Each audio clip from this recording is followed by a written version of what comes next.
or presents The Forecast Manufacturer.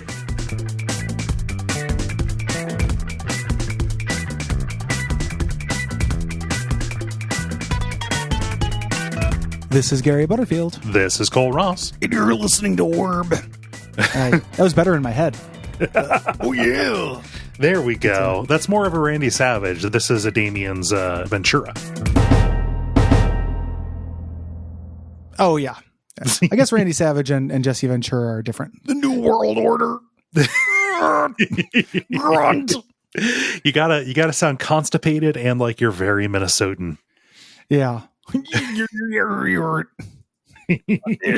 hot dish. Yeah. You're alive, Gary. I am. I'm live. I'm back. I've been back for a minute, but this is the first time I'm back on this show. Yeah. Hey, big shout out to that Jeremy Greer. Yeah, I think he did a good job. Thanks. Yeah. I say on behalf of him. No, those episodes were fun, but I'm glad you're back. I wish you could have been on for the two good episodes instead of the two bad ones. I know. And by bad, I mean, graded on this very steep curve, right? This episode's fine. Yes. I think the next episode is straight up bad. Yeah. Is my opinion. Mm-hmm. It is to me, it is just too up its own ass. Yeah. I'm so happy that the Venture Brothers is not actually ending with this. Same. That made me very depressed when I rewatched these episodes, and I was like, man, for a while we lived in a world where this was it. and it's a fine little send off for Hank. I just, God, all of that stuff with the tenning. I want to fucking die.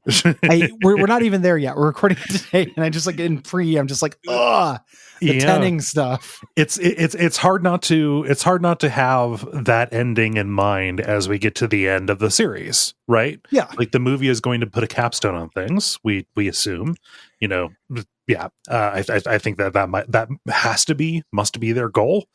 So, and we got to get away from these little diverticula. Yes. Like, I do not want to hear about the Peril Partnership in the movie.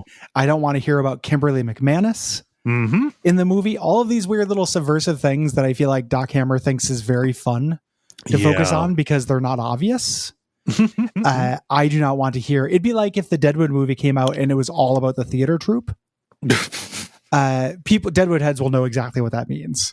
Yeah. And I do not want that. No, I don't care how subversive it is. No, it's a different show than it was in season 3. That just so this episode, this was written by Doc, like the majority of these last episodes of season 7 are, and it originally aired on September 30th of 2018. This is one of the few times where the name really lines up with the content here. The forecast is manufactured. There is an artificial blizzard that has overtaken New York that has been created by a stolen guild weather machine. Yes. And this is also kind of a two-parter a little bit. The next episode, all the tending stuff is completely unconnected, but there are seeds that are planted in this episode that go into the next one. Yes. It is a little bit like a two-parter. So Rusty and Billy, they're dispatched by the OSI to stop this weather machine. The Monarch and 21 are sent by the Guild to stop the leader of the Peril Partnership splinter group, who is responsible for the weather machine. And all you Kimberly McManus heads out there, this is the end of Peril Partnership and the S464 stuff. You would be forgiven for not seeing this as the big climactic conclusion of anything, because for something to be climactic, it needs to be built towards. It needs to be a kind of focus for the work that it is in. To my mind, very little has been developed about the Peril Partnership. Except for the fact that Kimberly McManus doesn't like that S464 was involved in it. Compare that to season 6, where we have Wide Whale's kind of corner of the subarching kind of deal, right? But night and day. The idea of a evil guild or a worse, fewer principles guild that the guild has to deal with. It's already kind of trod ground with Wide Whale. But let's say it wasn't. Doing that as a season arc could be interesting. Yes. And there are bits that are interesting in the episodes I missed. Like I love the Red Death tying to the railroad tracks scene with Blind Rage. Like there's things that like are good about that storyline. I don't even hate this climax to that half of it. Right. Like mission creep is fine. Fine. It's not great. It's fine. This Kimberly McManus thing is just like, I love an impish perversion.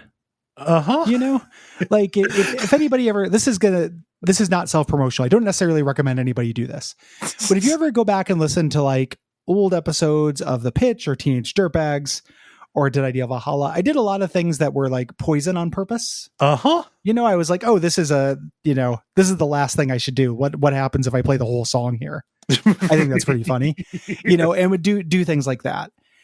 But I was a little podcast that like 50 people were listening to. I feel like Doc was like, hey, nobody cares about Kimberly McManus and S464. What if I spent a whole season on them, lol?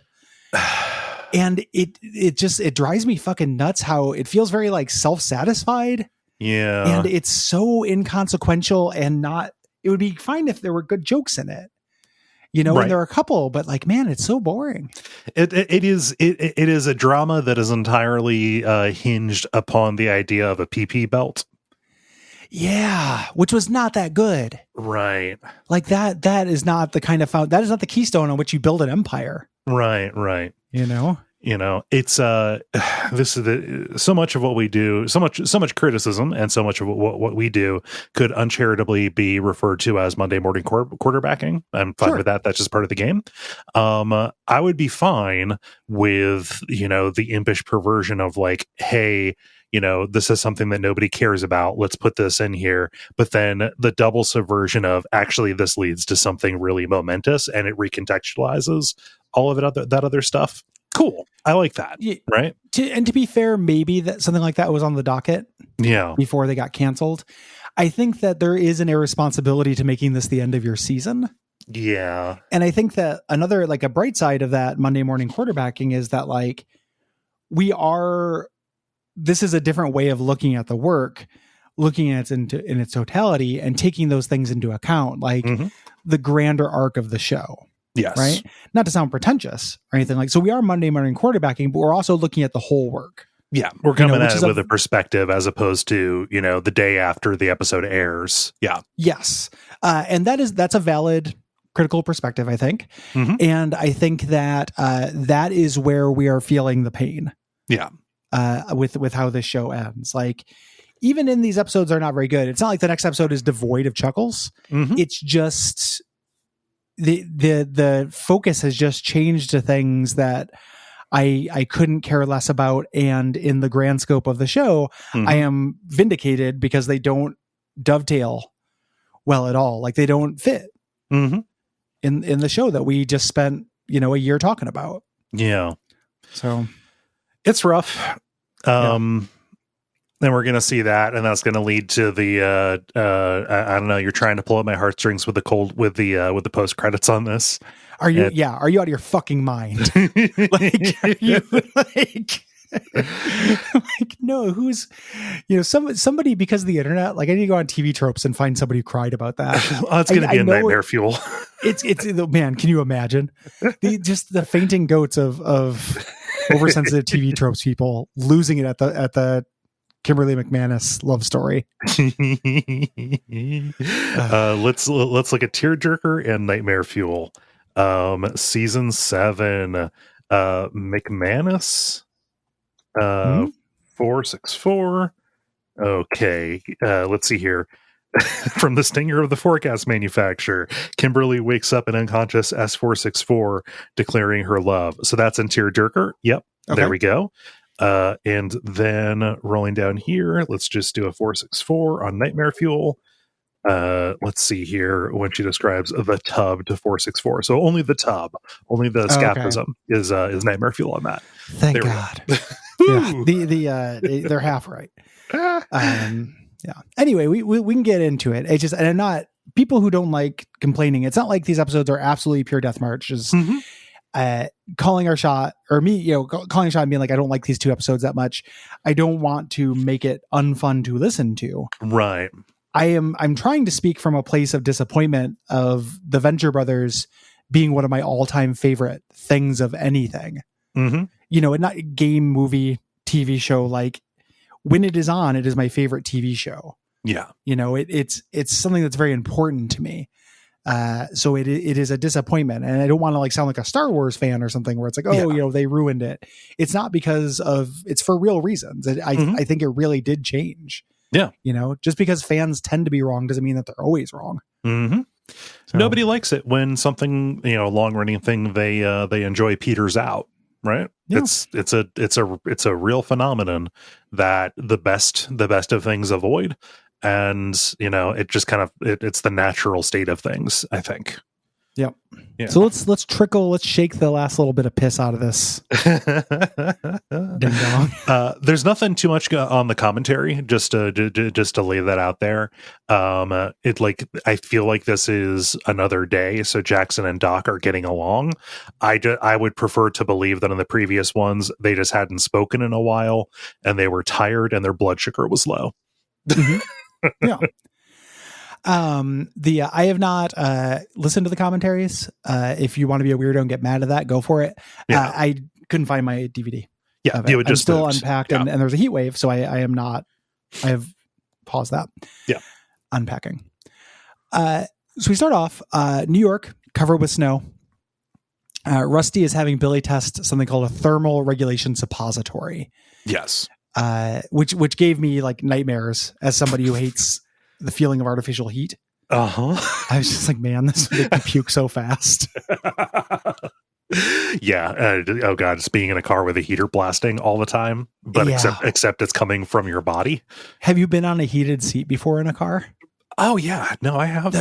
That makes me want to puke and shit at the same time. My ass provides its own heat quite well, thank you. Yeah, it's a fucking dynamo, man. I got a tiny little opera diaper electric man in there that's like, I do not need a heated seat.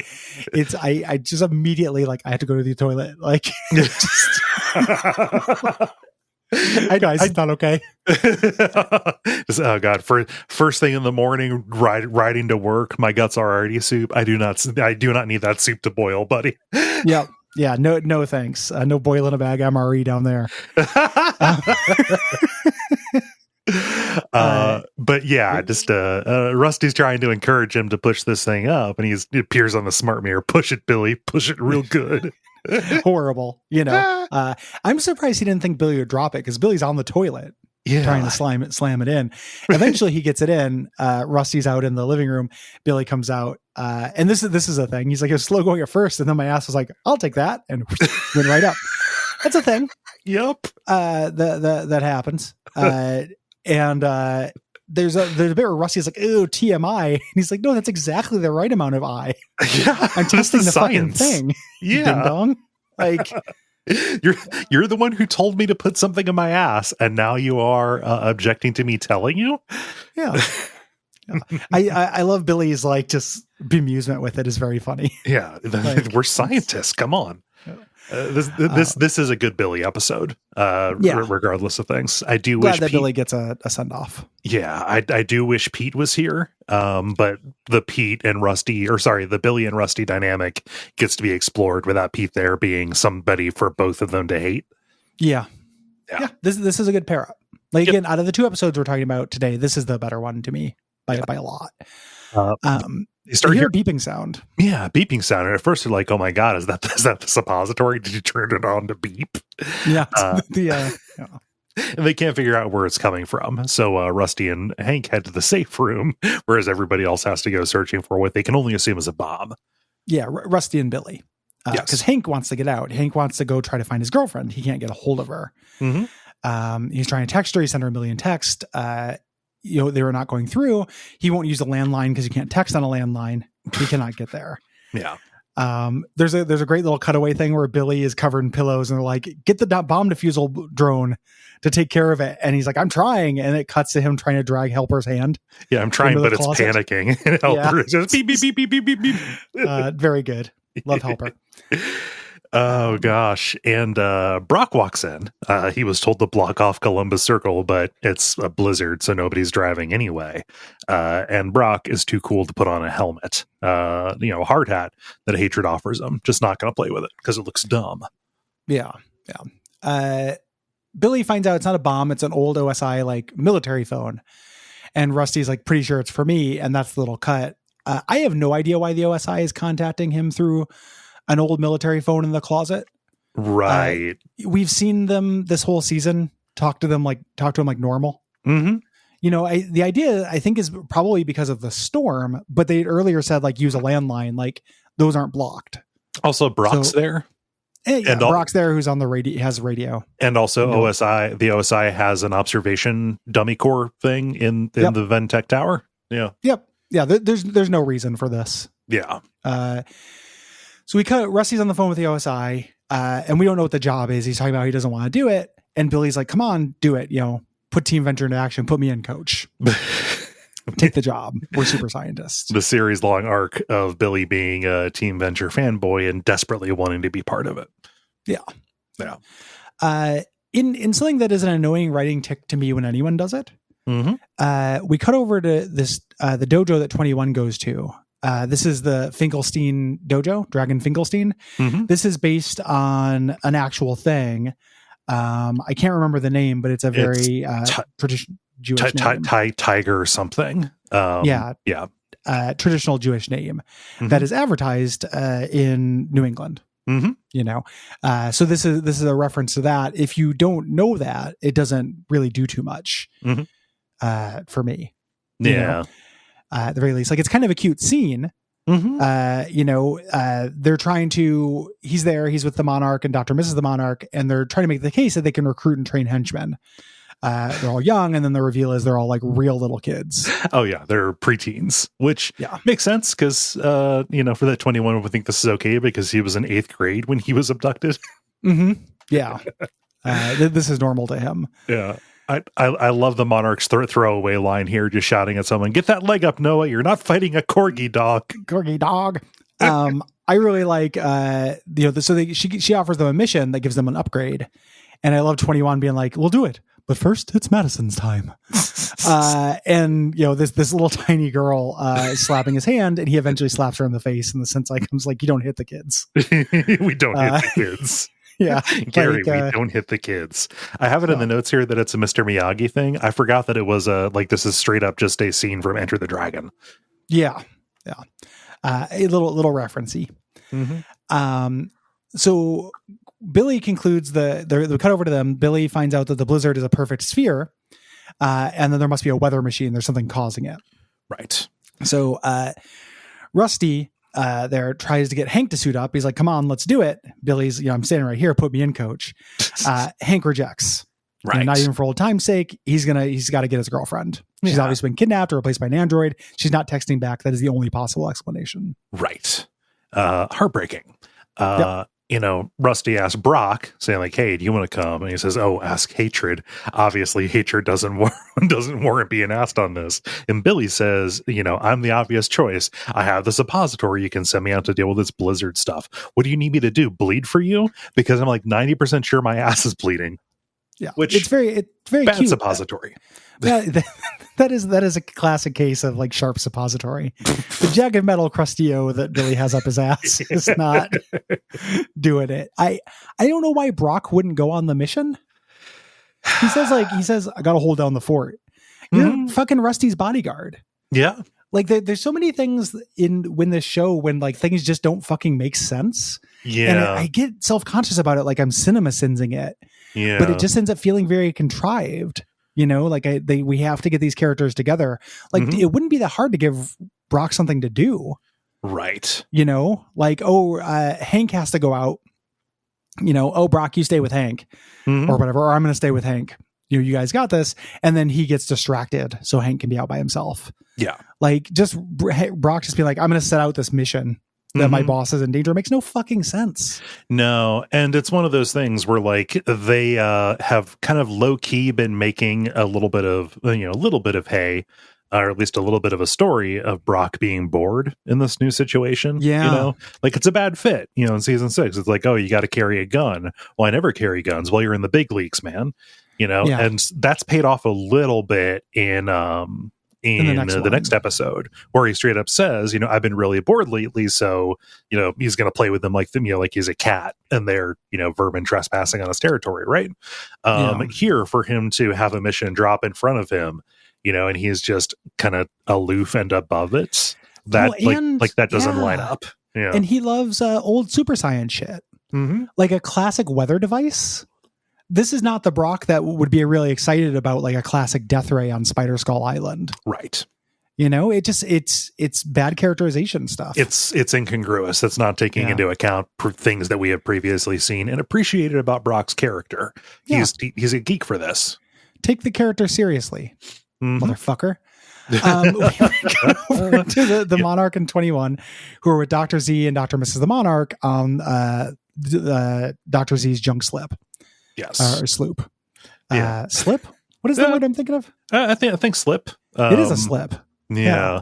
So I mean, it's not like a the lady's undergarment, but yeah, it is a very out of character boat to be on the Hudson River riding up. It is there to be an Apocalypse Now reference. Yes. Yeah. They give some exposition about the Peril Partnership, all the stuff that probably should have been built established earlier in the season. Yeah. OSI is unwilling to get their hands dirty. OSI sent them a message that said, we'll treat the symptoms, you treat the disease. Right. And they find this is where they do all the intrigue about the Peril Partnership. It's not the main Peril Partnership. It's a subgroup. The villain known as the Creep is a splinter group. I missed that little dynamic. It was, especially it makes it less consequential. Yeah, especially with what he says later, where he talks about I founded the Peril Partnership because of, XYZ reasons, which we're going to learn. It's definitely a splinter group. It's definitely a guy starting his own little evil version on the island. It's why he's the only one there. Right. I do like Dr. Z, his little bit of tradecraft in this, where he's like, it's the Creep, and instead of showing them a photo, he brings out a model of the Creep's head, but it's made with chicken tenders, which we will eat later with either barbecue sauce or ketchup, because there must be no record of this meeting. It's very cute. And if I were James Adomian, I would have made a chicken nugget effigy of my character's face as an icon on Twitter. Can you imagine? There are a lot of hacky jokes in these couple episodes. They're doing they're starting we can't tell you to do it. Yeah. You should, by no means should you kill somebody on TV first. We're doing that joke. I mean, it would be award-winning television, but it would cement your legacy. But you are not supposed to do it. Yeah, but if something happens. A very hacky joke. A better joke in it. The Monarch, says, "What could you do with it?" And Dr. Z says, "What 8 can hold 2 asses?" Obviously trying to lead him to ass in 8. Which is genuinely good. It's a good play on, to assume makes an ass of you and me. The Monarch immediately fires off 8 Crazy Nights with Adam Sandler and Rob Schneider. Boom, dream team. Yeah. Very, cute. Yes. Really funny. Yeah. The Creep stole the Guild's weather machine. Yeah. He didn't make the weather machine. He's been stealing stuff. Yeah. So, yeah. Another moment, again, I like, they're getting on the X-12. They're going to go engage the modules, and there's just a bunch of wires there. Rusty asks Brock, he's like, what gives all these wires? And Brock needed a place to put the tape deck in. Cool, you just gotta tuck all that Paschetti in. This is real cute. I love Brock saying Paschetti and not being aware of it. Pocky. Paschetti. Pocky. I forgot they said Pocky. Yeah, Rusty and Billy, they're just they're loving this, and they ask him to say caterpillar, library, espresso, and manipulate. I know library is, they want to say espresso. I don't know what library. caterpillar and manipulate would be. Yeah, maybe manipulate instead of manipulate. I mean, that sounds cute to me. The one of these I would have added that I always love is calling Connecticut. Ooh, yeah, that's a real fun one. February. February. Sherbert. But yeah, Sherbert's a good one. Yeah, the one that I don't care for, that I don't get is caterpillar, maybe something like that. You can scramble any word. Oh yeah, I just want to. I don't like. If we just have to imagine craft how you could switch vowels or consonants in this, like we could do it. Yeah, I just don't think it's very common. It's probably just something that Doc does. Maybe. Yeah, I would probably put nuclear in. Yeah, nuclear would be great. Foliage. Mm-hmm. Yeah, I mean anything from The Simpsons. Yeah, this joke again, as much as I like this bit, it's not a new joke in 2018. Yeah, it's entirely sold on the performance of Piscetti. Piscetti. Fuck you guys. and specifically Billy saying that was amazing. I feel 6 feet tall. Yeah, I love that. Very cute touch. Hatred is in the front desk. He's reading The Day After Tomorrow, which is also about a superstorm. Tries to stop Hank from leaving the building, and Hank's like, no, I'm going. She must be a doppelganger that was made to be exactly like the original, but she doesn't return my text.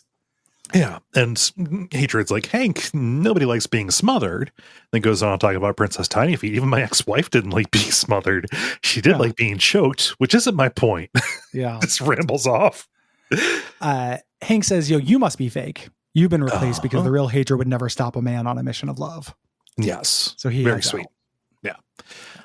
So back on the junk slip, Dr. Miss, the Monarch, and Dr. Z, they outfit 21 of the Monarch in their wetsuits, just body glove. They look like they're in the Cult of Personality video, which is a good poll. Because that is exactly a great poll. Like. Yeah. God, that's a good song. It's so funny. Personality. Oh man, good video too. They made that line, and then I'm just gonna watch all of that video because that's real good. Yeah, it is like a bunch of crayons having a good time. Like it just because the outfits. Yep. Nothing racial about what I said. Yeah. It's and if so, what a weird slur. What Gran Torinoing happened to me that I thought that was an acceptable slur. Jeez. Yeah. Then we go into conservatively 75 minutes of, so we're supposed to kill him. No, we can't tell you that. Mm-hmm. Oh, so we shouldn't kill him. Well, just my soul leaves my fucking body. Hacky and infinitely long and not funny. Yeah, Dr. Miss the Monarch just breaks out of it and says, just kill him. Don't ask questions. Come on. This scene is a little bit saved by when they say, "Oh, we're going to give you wireless communication devices, GPS trackers, and high definition imaging," and it just turns out to be track phones and Ziploc baggies. Mm-hmm. Yeah, it's all right. It's a mid. Yeah. I take exception to calling something mid being bad, Gary. It is fire to be mid. I love mids. I'm just saying that I'm not.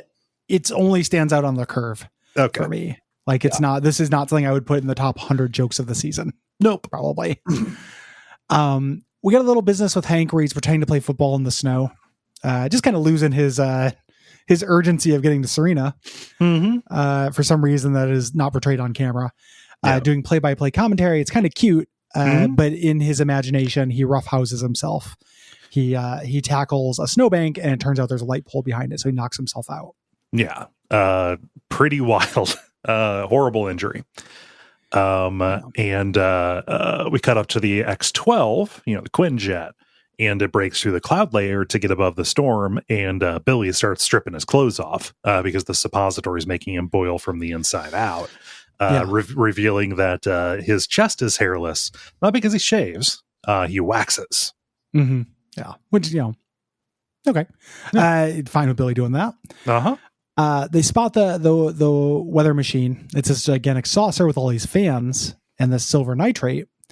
And there's a little joke where he's like, that's the purple haze? And then Billy says, the wind cries Mary on the other side? Or Rusty says. And then Billy says, is the wind cries Mary on the other side? Mm-hmm. Right? Yeah, Billy makes the joke. No, it's Billy. Billy says that's the purple haze because he's talking about the silver nitrate. Rusty says, "Is it the wind cries Mary? Is that on the other side?" Billy doesn't get it. White would have gotten it, is what Rusty says. Gotcha. Yes. I in my head, that's 100% Billy. And it's he could also say White would have gotten it. Yeah. They both have claim. It just it makes more sense for Rusty to know that stuff. To me, yeah, it does. I just remember Billy saying it. So I not because I'm trying to win or anything, but I'm looking out to see if I look it up to see if I had a stroke. I'm just gonna see if I'm so it's fine. They start taking evasive maneuvers because something has been launched from them, and it's a Mountain Dew can. Yeah, it's a soda can got thrown at them. Cut over. 21 and the Monarch climbed ashore of the Creep's little island here. And they're like, oh, do we find him? No, he'll find us. We're dressed really brightly. They head in, and the Creep descends on them riding the butter glider.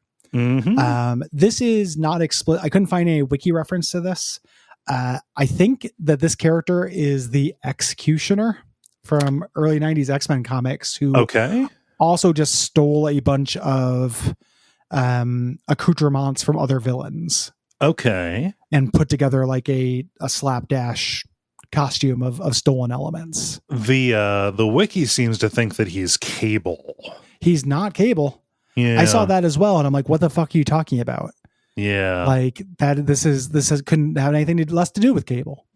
Cable's a time traveler. Yeah. He's a cyborg. This is just a guy with a gun. That doesn't make him Cable. Yeah, it's a guy with a gun who happens to be wearing one of the Watch and Ward cyber eyes, right? Yeah. I think it feels like Executioner to me. Yeah. Regardless of which, that's his deal. Is he steals equipment? Yes, that's how he has the butter glider. He demands to know who they are, so the Monarch pulls out his wallet. 21 is upset because it is not the wallet that he gave him for his birthday. A little back and forth about how it was, teal. You bought me a lady's wallet. Yeah, it's fine. Little bit of business. They tell the Creep that they're there to defect the Peril Partnership, and the Creep says they must test their resolve in the most dangerous game. Thinking they're going to be hunted on an island. Back in the city, because no real reason, Hank regains consciousness and asks for help, and who helps him? But I don't know, Mo. Scare Bear helps him. Yeah. Scare Bear silently picks him up and carries him throughout the rest of the episode. Somehow he knows exactly where to take him. Yeah, I assumed that Hank mumbled it. Oh, maybe? Yeah. That's the only thing I can think of. Yeah. It doesn't matter. It's just random. Yeah. I don't want the show to make me dislike Scare Bear. But you can't just use Scare Bear as the non sequitur stuff is just getting pretty high, between the McManus and this. It just why not? It's the last thing people would expect, but there's nothing else. There's nothing more for it. Yeah. Yeah. Contrast with the Doom Factory episode where Scare Bear was going to be one of Wes Warhammer's It Girls. Yeah. That's a nice little throwaway joke because it's not important. The incongruity works. Yes. For Scare Bear to be an It Girl. It doesn't work for Scare Bear just to randomly show up and be this weird Good Samaritan. Yeah. How did Scare Bear get all the way out here? I don't know. Why did he get out here? Why does he do anything he does? Yeah. It doesn't matter. We've gone into the no matter zone. Yeah. We're untethered. How's the looking glass, people? It's in Revelations. I, for one, welcome our random overlords. Random's a different early 90s X-Men character. Oh. So God damn it. He's a kid who's made out of like plastic and like makes himself look like a big mercenary. Jesus and his Christ. arms are guns. Gary, you can't keep doing this to me. You can't keep getting away with it. Scott Lobdell. Hey, we're going to talk about that later. Come on. Yeah. We have kind of a intercut section here where both Rusty and Billy and 21 and the Monarch are making their approaches to their different things. First, we see Rusty and Billy arguing about, what to do about this weather machine. Rusty is like, oh, we can just shoot it down, notwithstanding the fact that it's directly over 23rd Street, right? Yeah. Yep. They want to do that. Billy says, when Billy says, let's not drop a hot disc on Manhattan, this gives Rusty an idea. Get my thermos, get some coffee. And Billy says, I'm already boiling and coffee gives me the squirts. And Rusty's like, exactly. Yeah. Little weird. Like, imagine me as your friend where like I need to tactically give you diarrhea. And you were like, man, I don't want that. It upsets my stomach. And I'm like, hey, that's right. Yeah. Billy, piggy. all you have to do is just Cole, I need you to have diarrhea. Here's a printout of the iTunes reviews. Yeah, here's an exit survey from somebody who yells at us. But it just, the idea of just being that intimately acquainted with one of your friend's diarrheas to the point to where you manipulate it is weird. You know how to induce it. That's like a dentist thing for him. It's Always Sunny. Yeah. I remember that my friend, before she had her kid, that she had to go to the doctor and induce diarrhea because the baby was coming too late. Okay. So they had to induce it. No, I'm lying. I was inducing pregnancy and inducing a diarrhea. Oh, okay. I was willing to believe that there was something about like, okay, if we can, those two things are related, that if we can trick the body into, I've got no idea. Yeah. Ladies, when they give birth, they do shit. They do? A lot of the time, yeah. They don't show that in the movies. No, man. Well, not the movies you're watching. Low-key tell everybody you don't know where to get good movies. Without telling everybody you don't know where to get good movies. If I fell afoul of cinema Twitter because of that, persona non grata for the film bros. Fuck. Just like the meme of the anime guy with the butterfly, with like you picking up a movie and it's like woman gives birth without shitting. You're like, is this a good movie? And it goes viral. There's like 70,000 retweets. I'm that guy forever. I did not want to be that. I hate days like today. Oh man, can we make that happen? And not enough people listen to the show to make it happen, but this is a more popular show. 21 and the Monarch walk towards the Creep's castle, surrounded by a force field. 21 reaches in and finds out that's warm. There's no snow in there.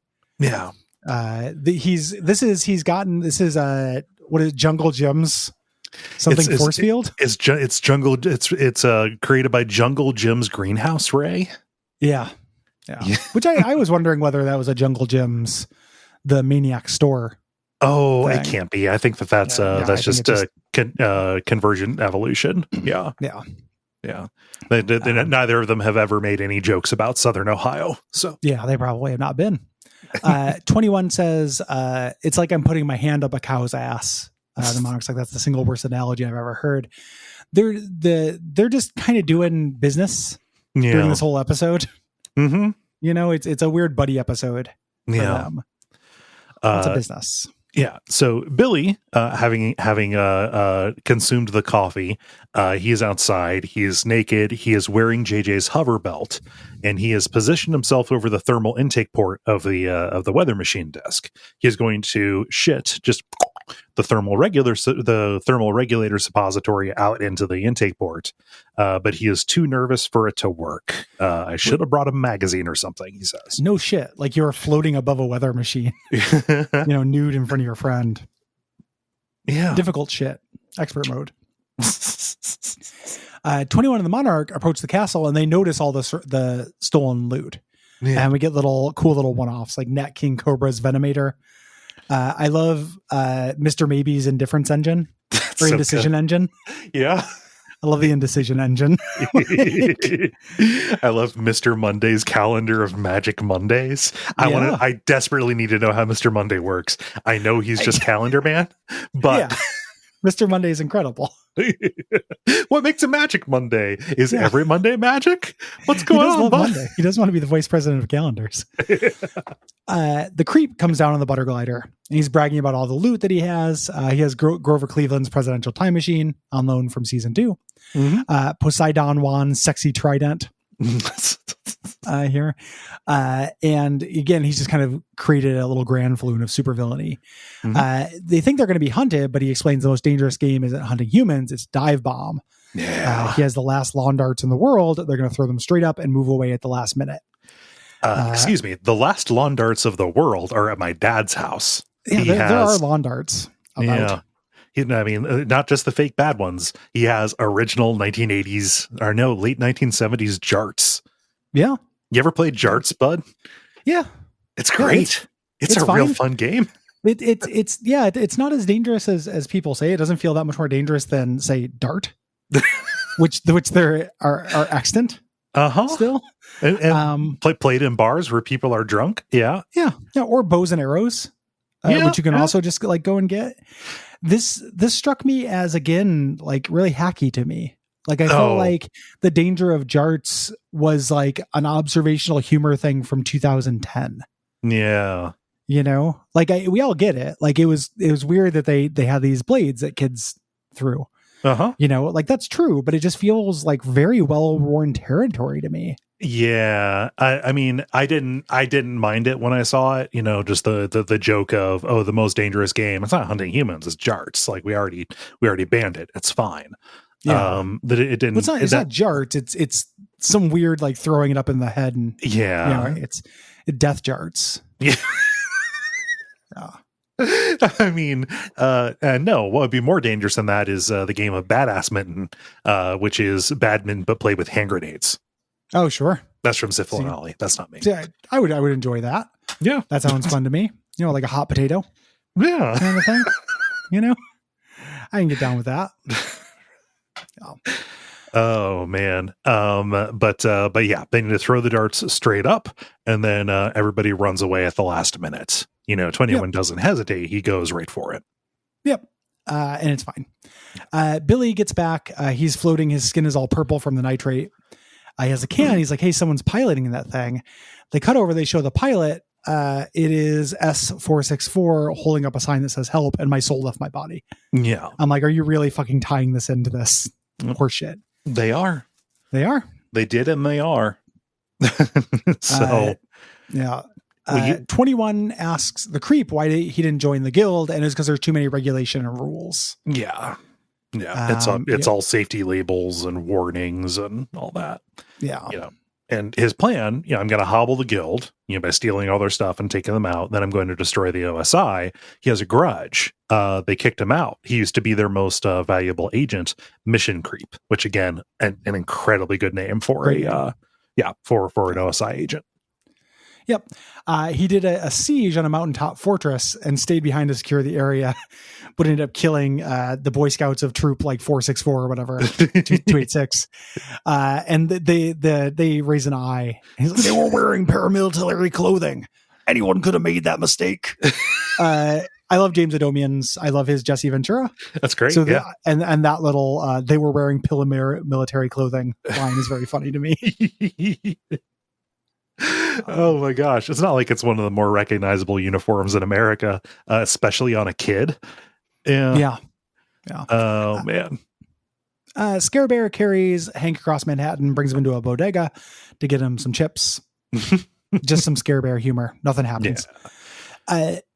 We cut over back to S464 on the X12, explaining he was trying to get back at McManus because she's OSI and they hate the Peril Partnership. So he was being an undercover agent. Still. Right. He was just trying to, simultaneously like get back with her and get back at her. It feels like get her attention. Yeah. For doing something that he thought the OSI would care about, but the OSI doesn't care about the weather machine for some reason, even though the OSI would explicitly. care about the weather. I mean, nothing makes sense. Yeah. So Billy and Rusty, they accuse him of being a creepy stalker, and Rusty, in trying to illustrate like, hey, this is fucked up behavior, kind of explains what happened with Novia. With the Black Widow he tried courting. He stalked her until she hit him with a restraining order, and then he just started following her with fake Facebook accounts. Yeah. Yep. Billy and S464 tell Rusty that's worse than being a stalker. Yeah. That he's done that. Yeah. Which I want there to be some kind of reckoning for that. Kind of like I want it to be about that instead of this one little line thing. Right. Yeah. But Rusty tried to take the moral high ground, like, oh, S464, he didn't just stalk, he played fast and loose with super science, which he will not do. Yeah. Bankrupt. Like I do not think this is good characterization. Nope. The game is still going. It's nighttime. They're still playing bombardment. Creep does his big last dive bomb. His last big throw. Super dive bomb, super duper. Throws it up really, really hard. And just through happenstance, they win the mission because alternate versions of Billy and Rusty walk out of the Grover Cleveland presidential time machine. This is the wiki drove me nuts for being wrong about a lot of stuff in this one. That cable thing. And then they said this was BioShock Infinite. This is Time Bandits. Absolutely. Yeah. This is not BioShock Infinite, you fucking weirdos. Just because he's missing a finger? No, it's Time Bandits. They say it in the commentary. Yeah. But yeah, Rusty is dressed as a passenger of the Titanic, complete with a life preserver around his neck. And Billy is a Confederate soldier. Problematic. Let's cancel Billy Quizboy. Just that frame. Just they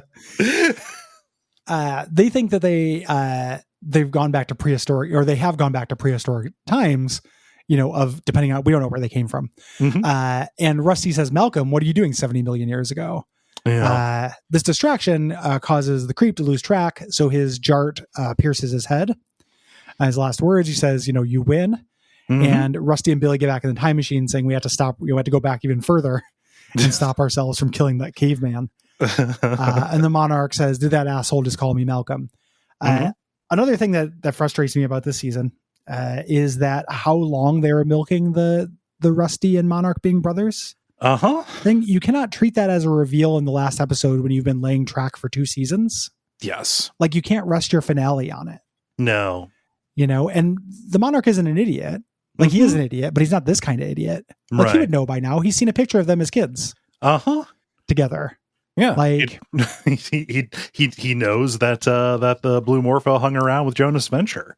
Yeah, he saw the sex tape where he was conceived, like where the plan for him to be conceived was, like where his not mommy. Like and then all the wikis and everything talk about this and are like, oh, the Monarch's just annoyed that he got called by his first name, and I'm like, no, that's not it at all. This is a fumbling attempt at him being shocked that he knows his first name. It sounds the delivery to me does sound quizzical.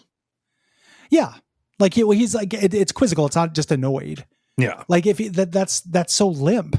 If he's just annoyed at the familiarity of using his first name, like how is that a beat? Yeah. Hate the end of season 7. We get our ending here, which the slightly better. Scare Bear, not because of Scare Bear. Scare Bear walks Hank into Dean's room. Hank wakes up. He recognizes where he's at, or up to the dorm, to the front of his room. Scare Bear points to Dean's room. This is what makes me think that Hank probably said like Sirena, and Scare Bear just knew where she was. I don't know why. Scare Bear reasons. Yeah. There's a cute detail, possibly just put there by one of the layout artists, but the resident assistant sign on the door has been there's a note taped over it that makes it say Resident Evil. I dig. Yeah. There's a Spider-Man action figure on the door, which is cute for the Brown Widow. Yeah. Living there. Hank knocks and Dean says, hey, Jared, there's a tie on the doorknob. But Hank walks in anyway and finds Dean in bed with Sirena. Yes. Dun, dun, dun. She tries to deny what's happening, but Dean comes clean. Right. It is what you think. And Sirena, just knowing Hank, like, wait, what do you think it is? I think you were freezing to death and you did this to survive. It's like, okay, it's not what you think. Yeah. Kind of cute. Yeah. A little back and forth. Eventually, Dean notices Scare Bear, and Hank says, oh, good, you see him too, before passing out. Yes. I like the scene with Dean and Hank in the next episode. Mm-hmm. I don't feel like, again, like there's enough track laid for this. Like, Dean is where the track so- is laid is fucking weird in this season. Yeah. Like, Dean is so out of focus. Like, we do get scenes. We do see affection between the two of them, but we between get a scene. yeah, about it. like it's they're a couple. You know, she recognizes him on the campus, and they're really friendly with each other and stuff. And then there's them in the botany classroom. Good. It's the same episode. They see each other before that class. Yeah, So there's like one highlight in the beginning of the season, yes, and then we don't see Dean at all, really, Mhm. for most of the season. yeah, You know, so it just feels like I get it. It's a cool place for Dean to go, but I don't like how he got there, right. really. And I also don't know whether Dean would do that. Yeah, I don't know. We get a post-credit scene. Dr. and Mrs. the Monarch leads McManus into the room in their tunnels where they're treating S464. And she says, you know, he's a traitor. We've adjusted his temperament as a warning. And then the big dun dun dun is he doesn't recognize her. He's had his memory wiped. yeah. He grabs a hold of her and yells for help. He spotted an intruder. OSI is here, and then she cries out, "No! What have you done?" Kind of stuff. Yep. And then that's our ending moment for this, which I find unsatisfying. Like, Mhm. this episode has some okay jokes in it. Yep. It's better than the next one, I think. Largely. But Mhm. the next one is bisected. Like the next one to me is a failing grade because the Safrak stuff is all 0 Yeah. to me. And then the other stuff is fine, Yes. so it balances out as like a coin. Like it's half Mhm. heads and half tails. Yeah. This one's more integrated, I guess, in how it's mixed. Yeah. But, More ups and downs in each of the individual storylines. yeah. Yeah. But in general, it's just a little bit annoying to me. Mm-hmm. It's the end of the season is almost equally as bad/mixed as the opening was good, right? Yeah. Yeah. Or almost as bad/mixed as the beginning of season 1. Oh, It's a bummer that like it got bad, for a while, because it was like, it felt like it was going up and up and up, yeah. The show. And then it dips. It has a couple little things that were misguided, but not horrible. And then it just really felt like they found their focus. And then it just, this doesn't work for me. Yeah. Slipped. Maybe, I don't know what the consensus is. Right. There might be like in Venture Brothers fans, maybe this is fucking badass.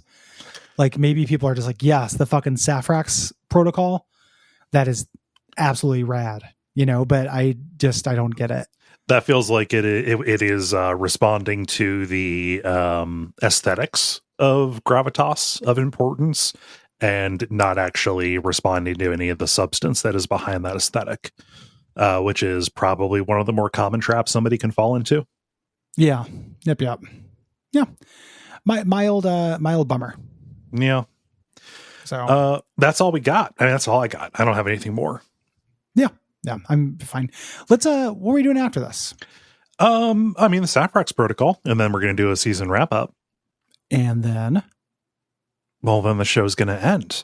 And then I guess we're going to do something new, aren't we? Yeah. Yeah. Where do you not want to say what it is on this? No. I just wanted you to pick up and say, if we're going to do something new. If we planned that, it probably would have gone better. No, we know what we're going to do. We knew what we're going to do. We hadn't planned it, so I didn't know whether you were trying to be specifically cagey about it. Because I was thinking maybe release order stuff messed it up. Like, I was like, maybe we don't want to reveal it here because it got revealed elsewhere or something like that. So people will have already heard about this on WAF, but this is coming out the Tuesday after that WAF came out. Yeah. We are switching TV shows. We're doing another TV show. Mm-hmm. And we are instead doing a show about Breaking Bad and Better Call Saul and El Camino. We got to throw that in there. We do. It's only one episode, but but yeah, we're doing we wanted to continue doing a non-video game thing. That is a show that both of us love, or a universe that both of us love. And the show is going to be called Best Quality Vacuum, which is a reference to a common element between all three. The person you call when you gotta disappear. The yeah. So it's looking forward to that. There'll be a break between that show and this show. And when the movie comes out, we will definitely watch it and cover it right away, and it will go on this feed. Yes. So don't get rid of your feeds. Please do not. Yeah. What else? Patreon.com/Duckfeed.tv. Please do. Check that out. Supports the show and the entire network. Yeah. Ratings, reviews on Apple Podcasts or Podcast Addict. And, telling your friends. Yeah. Those are the things. Those are all the things. Well, except for all except for Go Team Venture.